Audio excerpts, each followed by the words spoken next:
नमस्कार दोस्तों, मैं चोप सिंह सक्सेना और आप देख रहे हैं हिंदुस्तान शिविर। बात करते हैं इस वक्त की प्रमुख खबर की। नाद साधना के रघुनाथजली संगीत समारोह में गूंजी स्वर लहरियां। जी हां दोस्तों, पंडित रघुनाथ तलेगवांकर फाउंडेशन ट्रस्ट एवं संगीत कला केंद्र के नाद साधना प्राप्तकालीन सभा का 33वां वार्षिक समारोह रविवार को आयोजित किया गया।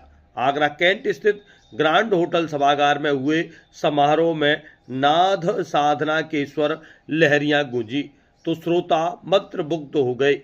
डॉक्टर यश संजय देवले, डॉक्टर मंगला को नाद गौरव सम्मान भी दिया गया।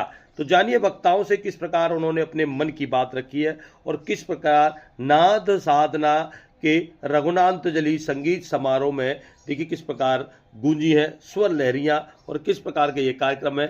जानिए अतिथियों से किस प्रकार उन्होंने अपने मन की बात कही है।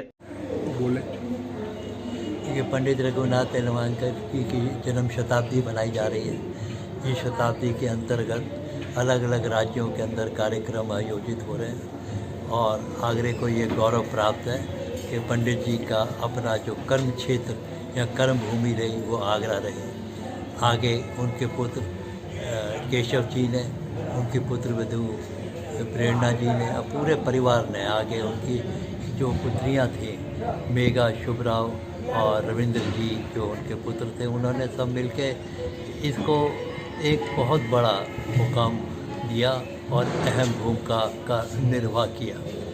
नाद जो स्वर है, ध्वनि है, उससे ईश्वर की प्राप्ति कैसे की जा सकती है, ये साधना के द्वारा कैसे संभव है, ये संस्था करती है। और ये संस्था शास्त्रीय गायन के अंदर एक बहुत बड़ा स्थान आगरे में रखती है और कई नामवर जो कलाकार हैं इस संस्था के द्वारा तैयार किए गए हैं, जिनकी शोहरत जो है आगरा के बाहर भी काफ़ी है। और आगरा को ये इस विधा के अंदर कार्य करने वाली सबसे बड़ी संस्थाओं में से है, जिसका एक अपना एक्नॉलेजमेंट है इस शहर के अंदर।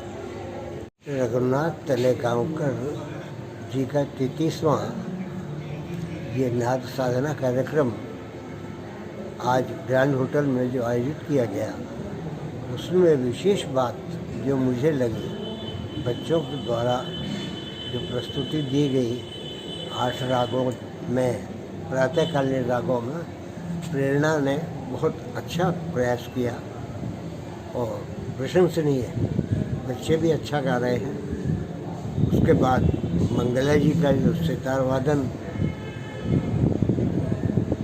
और वो भी सितार वादन इस अवस्था में अद्वितीय रहा।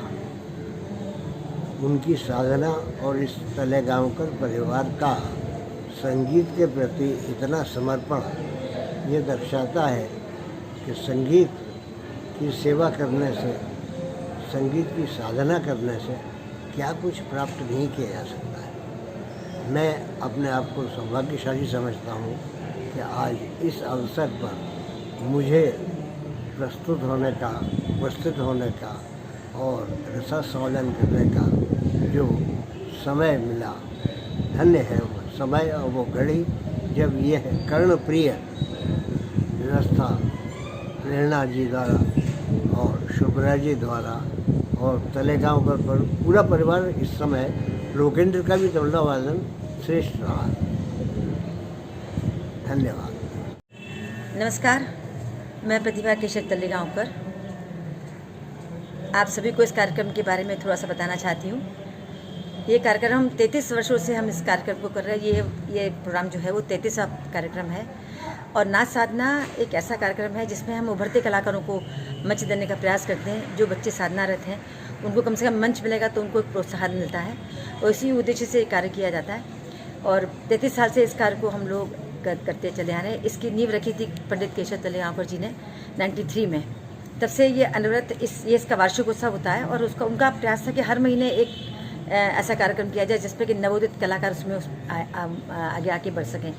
और आज के इस कार्यक्रम की विशेषता ये भी थी कि पंडित रघुनाथ तलेगांवकर का 100वां वर्ष चल रहा है और छोटी सी प्रस्तुति हम लोगों ने उनकी रचनाओं की, क्योंकि वो बहुत बड़े वाग्यकार थे तो उनकी छोटी छोटी रचनाओं को हम लोगों ने, रागों की बंदिशों को हम लोगों ने प्रस्तुत किया यहाँ पर। तो वो भी एक विशेष कार्यक्रम की विशेषता थी आज के कार्यक्रम की।